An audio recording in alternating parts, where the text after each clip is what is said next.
안녕하세요. 오늘은 정보기술의 이해 12강 정보 보안에 대해 알아보도록 하겠습니다.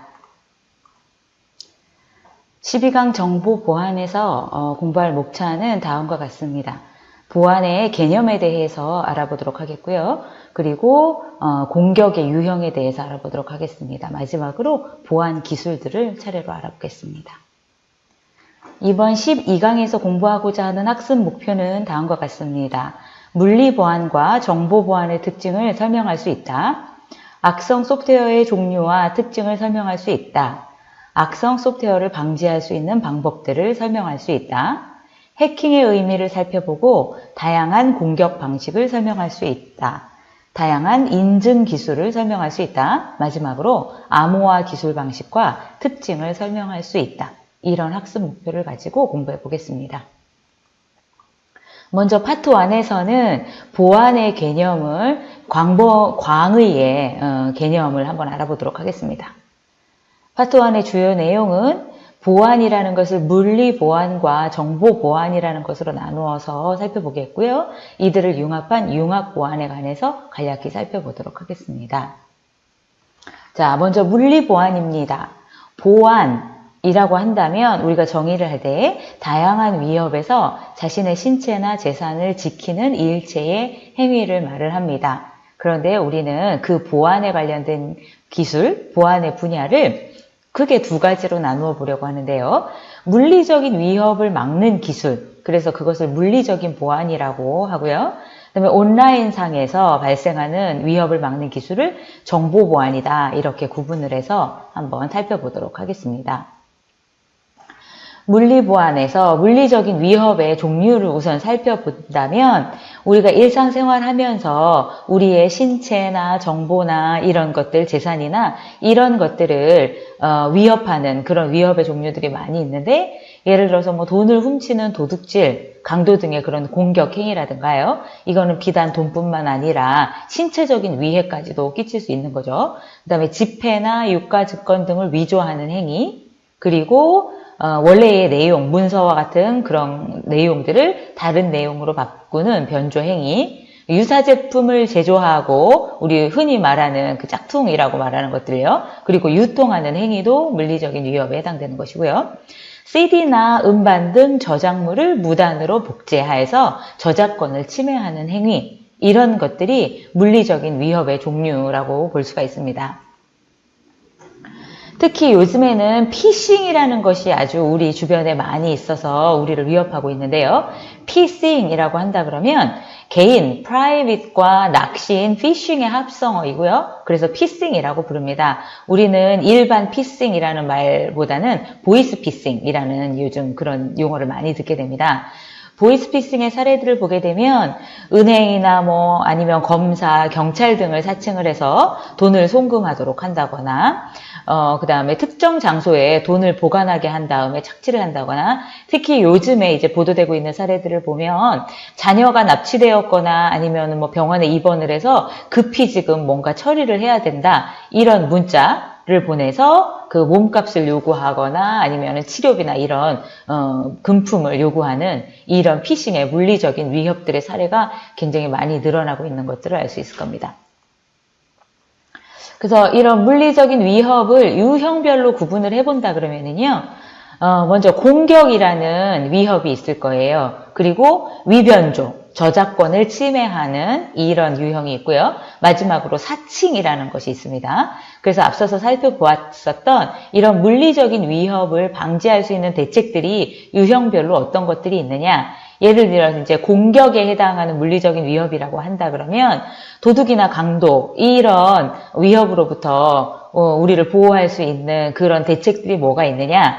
요즘 CCTV가 굉장히 많이 활용이 되고 있죠. 그래서 우리가 어느 곳에를 가도 그 CCTV의 영역을 벗어날 수 있는 곳이 거의 없다고 하는데, 그 CCTV나 센서를 사용해서 외부인의 침입을 감시하는 그런 기술들을 사용을 하고 있기도 합니다. 그리고 두 번째는 위변조, 저작권 침해에 관한 대책인데요. 위조라는 것이 이제 보통 뭐 그 현금, 지폐라든가 아니면은 뭐 문서라든가 이런 것에 이제 위변조 복제가 일어날 수 있죠. 그래서 위조 방지 기술을 사용해서 복제가 불가능하게 만드는, 뒤에서 보시겠지만 그런 기술을 쓰거나, 복제는 가능하지만 복제하더라도 원본과 다르게 보이게 하는 그런 기술 등을 사용을 합니다. 그리고 이제 사칭에 관한 그런 대책으로는 직접 확인하는 방법 이외에는 특별한 대책이 없는 셈입니다. 그래서 항상 의심하고 주의하고 그리고 확인하는 그런 것들이 이제 대책이 될 수 있을 거라고 보죠. 그래서 물리보안의 대책을 기술적으로 이렇게 활용하는 사례들이 어떤 것들이 있는가 하는 것을 봤을 때에, 아까 위변조에 대한 그런 대책으로서 복사 방지 기술이라는 것이 있었잖아요. 그래서 먼저 우리가 지폐를 사용하게 되는데, 가장 이제 많이 복사하고 싶은 것들이 지폐이겠죠. 그래서 지폐 자체가 이제 만들어질 때 어떤 기술들이 적용돼서 나오느냐면, 빛에 비추어야 보이는 그림이 삽입되어 있는 것을 아실 수 있습니다. 여러분들도 우리가 가지고 있는 뭐 10,000원권, 50,000원권 이렇게 지폐를 빛에 대고 비추어 보면 그 안에 그냥 보이지 않던 그림이 나타나는 것들 볼 수 있어요. 또는 보는 각도에 따라서 그림이 변하도록 하는 그런 기술들을 쓰기도 합니다. 그래서 예전에 사람들이 농담으로 얼마였던가요? 1,000원짜리 지폐에 마당을 쓸고 있는 이런 사원의 전경이 보이는데 거기에 사람이 몇 명 있게 뭐 이렇게 물어보는 그런 농담들도 있었어요. 그래서 보는 각도에 따라서 그림이 변하는 이런 기술들도 있고, 그 다음에 이제 형광 잉크를 입혀서 아주 특수한 그런 형태의 잉크를 입혀서 함부로 복사하지 못하도록 하는 게 있는가 하면, 복사하면은 검은색으로 보이게 하는 은선을 추가를 하기도 하죠. 그래서 우리 지폐 중에서도 50,000원권 같은 경우에 보면은 은색 선이 이렇게 띄어져 있는 것을 볼 수 있는데, 이것을 복사할 때는 복사가 되지 않습니다. 그렇게 해서 복사를 방지하는 이런 기술들을 활용을 합니다. 또 다른 물리 보안의 사례로는 신용카드나 출입카드에 적용된 보안 기술들을 볼 수가 있는데요. 이제 신용카드 같은 경우에 과거에는 거의 마그네틱 카드, 우리가 MS 카드라고 부르는데요. 마그네틱에 띠가 띄어져 있는 이 카드에 그 마그네틱상의 정보를 넣어서 그것을 긁어서 읽는 방식을 사용을 했었습니다. 그런데 이 마그네틱 방식이 노출되기가 쉬웠어요. 예를 들어서 요즘에 ATM기에 가보시면은요, 이렇게 카드를 집어넣는 투입구에 보시면은 초록색이나 아니면 이렇게 좀 반투명한 플라스틱 같은 것으로 그 카드 투입구가 이렇게 막혀 있는 것을 보실 수 있어요. 그게 무슨 장치냐면은 이 카드의 복제를 못하도록 하는 장치예요. 그 장치가 도입되기 이전에 ATM기에 이제 어떤 사람들이 카드들을 복제하는 그런 프로그램 또는 그런 하드웨어를 카드 투입구에다가 장착을 했었던 거예요. 그래서 누군가가 ATM기를 사용하기 위해서 와서 카드를 집어넣으면은 그 카드가 그대로 복제가 되는 그런 사례가 있었습니다. 그래서 그런 사고가 계속 터지니까 이제 복제할 수 없도록 이런 하드웨어와 소프트웨어를 설치를 해서 복제가 안 되도록 하고 있기도 하고요. 그 다음에 이제 마그네틱 방식이 그렇게 노출이 쉬워짐에 따라서 이제는 카드의 방식을 바꾼 거죠. 그래서 여러분들이 여기 그림에 보시는 것처럼 이런 특수 칩, 요 RFID 기술이라고 지난 시간에 우리가 봤었잖아요. 그래서 이런 칩상의 RFID 태그를 사용을 해서 이 안에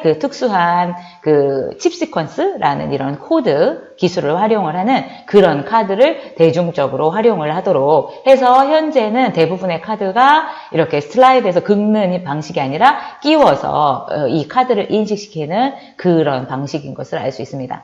그런데 이 RFID 기술 같은 경우에는 오프라인에서만 직접 카드를 읽힐 때만 사용을 할 수 있죠. 그래서 온라인상에서는 인터넷 쇼핑할 때 이제 카드의 정보를 인증받고 결제를 하기 위해서는 카드의 만료 일자를 입력하도록 되어 있고요. 그리고 카드 뒤편에 적혀 있는 CVC 코드인가요? 하는 특수 숫자를 사용해서 보안을 하도록 합니다. 그런데 이 RFID 칩이 때로는 고장이 나는 경우가 있어서 아직도 이렇게 포스기기나 그런 데 보면은 기본적으로 RFID 칩으로 인식하도록 되어 있지만 그 칩이 인식되지 않을 때는 이 마그네틱으로 긁어서 인식할 수 있는 그 두 가지 기법이 현재는 혼용되고 있는 상태라고 보시면 될 것 같아요. 자, 그리고 온라인에서 발생하는 이제 불법 행위에 대해서 이야기를 해볼 건데요. 앞서서 말씀드렸던 것은 그 일상생활에서 물리적으로 발생할 수 있는 불법 행위들이었어요. 직접 물건을 가져가거나 아니면은 위변조하거나 어떤 물건을 복제하거나 이런 것에 대한 물리적인 보안이었다고 한다면 최근에는 그런 위협만큼이나 온라인상에서 굉장히 많은 불법 행위들이 발생을 하고 있죠. 예를 들어서 컴퓨터나 스마트폰 등 시스템을 공격해서 파괴하는 경우, 우리가 흔히 이제 바이러스라고 부르는 그런 소프트웨어들을 배포시키는 그런 경우는 너무 흔히 볼 수 있고요. 그 다음에 다른 사람들 데이터를 가로채는 경우, 이거는 어떤 뭐 제도나 절차를 통해서 가로채는 경우도 있고, 어떤 기술을 통해서 몰래 들어와서 빼가는 경우도 있고 그렇습니다. 데이터를 위조하거나 다른 사람의 데이터를 도용해서 무단으로 사용하는 경우, 이런 경우도 많고요. 기업이나 기관을 사칭해서 개인정보를 입력하도록 유도한 다음에 모은 그 개인 데이터를 다른 범죄에 악용하는 이런 인터넷 피싱들도 많이 있습니다. 그리고 디지털 데이터를 불법 복제하는 경우도 있고요. 비방이나 인식 공격 등 비윤리적인 행위를 하는 경우, 이런 것들도 온라인에서 발생하는 불법 행위의 범주가 들어간다는 것을 여러분들이 아셨으면 좋겠습니다. 비단 정보를 빼가거나 그 정보를 활용해서 경제적인 이득을 취하는 것뿐만 아니라 그 비방이나 인신 공격 같은 이런 행위들도 그 불법 행위에 이제 해당하고 점차 그 처벌의 수위가 높아질 겁니다, 아마. 그렇기 때문에 특히 이제 젊은 학생들 같은 경우에는 이런 혈기로 보이지 않으니까요. 그 뭐 무기명으로 이런 악플이나 이런 거를 달게 되는 경우가 많이 있는데 주의하셔야 될 점이라고 생각합니다. 그래서 정보 보안이 왜 필요하냐? 보안이라는 것은 항상 나의 그 권리, 재산 이런 것들을 유지하기 위해서 필요하겠지만 정보 보안은 특히 디지털 복제는 들킬 염려가 없다는 생각. 왜냐하면 보이지 않는 곳에서 서로 물리적으로 떨어져 있는 곳에서 범죄를 할 수 있기 때문이죠. 그래서 일반인 사이에서도 불법 복제가 줄어들지 않고 있는 더 많은 불법이 자행될 수 있는 그런 우려가 있습니다. 그리고 SNS라는 것의 이용이 늘어나면서 직접 만나지 않고 의사 전달을 하거나 또는 결제를 하거나 또는 뭐 정보를 전달하거나 이런 다양한 일들이 온라인상에서 이루어지다 보니 비방이나 인신공격 같은 비윤리적인 행위도 늘어나기 때문에 정보 보안이 굉장히 중요한 이슈가 되게 됩니다. 그래서 정보 보안이라는 것을 좀 더 공식적으로 정의를 해보면요. 수집하고 가공한 정보를 송수신 및 저장하는 과정에서 발생할 수 있는 훼손, 변조, 유출 등 불법적인 행위를 차단하는 방법이다. 이렇게 정의를 하고 있습니다. 정보 보안의 정의에 대해서 여러분들이 다시 한번 확인하셨으면 좋겠습니다. 이렇게 해서 앞서서 우리 주변에 도사리고 있는 여러 가지 위협들로부터 우리의 권리를 지키는 보안을 물리적인 보안과 정보 보안으로 나누어서 한번 살펴보았는데요. 최근에는 이런 보안이라는 아니면 위협이라는 경계가 사실은 모호합니다. 사람들의 삶의 양태가 이렇게 뭐 물리적인 공간 또는 온라인 이게 너무 딱 분리가 되지 않기 때문에 그래서 최근에는 융합 보안이라고 해서요. 물리 보안과 정보 보안을 결합한 형태의 그런 보안 방식들이 활용이 되고 있습니다. 그래서 뭐 물리적인 영역이냐 정보 영역이냐 하는 것들을 따지지 않는 것이죠. 예를 들어서 이제 범죄자를 찾을 때 말이에요.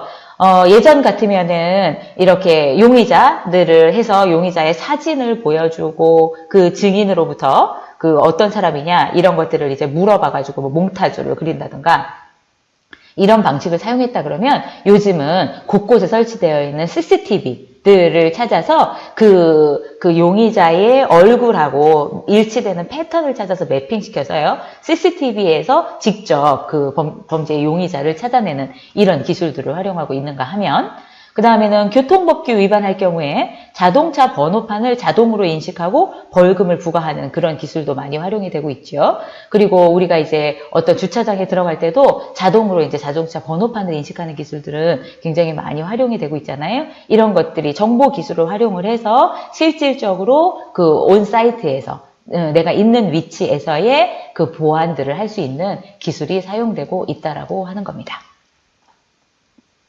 자, 앞서서 보안이라는 개념에 대해서 살펴봤는데 퀴즈로 간단히 풀어보겠습니다. 무엇은 다양한 위협에서 자신의 신체나 재산을 지키는 일체의 행위를 의미한다. 무엇인가요? 보안입니다. IT 분야에서 보안 관련 기술은 물리적인 보안하고요. 그 다음에 정보 보안으로 나뉜다고 앞서 살펴봤습니다. 그리고 3번, 수집하고 가공한 정보를 송수신 및 저장하는 과정에서 발생할 수 있는 훼손, 변조, 유출 등 불법적인 행위를 차단하는 방법을 우리가 무슨 보안이라고 했느냐면 정보 보안이다. 이렇게 정의를 해보았습니다. 자, 파트 1에 대한 요약입니다. 수집하고 가공한 정보를 송수신 및 저장하는 과정에서 발생할 수 있는 훼손, 변조, 유출 등 불법적인 행위를 차단하는 방법을 정보 보안이라고 합니다. 그 다음에 정보 보안의 대표적인 기술로는 시스템 보안, 네트워크 보안, 컨텐츠 정보 유출 방지 인증 기술 등이 있습니다. 파트 2와 파트 3를 걸쳐서 우리가 이 내용을 살펴보도록 하겠고요. 개인이 할 수 있는 정보 보안의 방법으로는 백신, 방화벽, 인증 기술들이 있습니다. 요 각각의 구체적인 내용에 관해서도 파트 2와 3에서 살펴보도록 하겠습니다.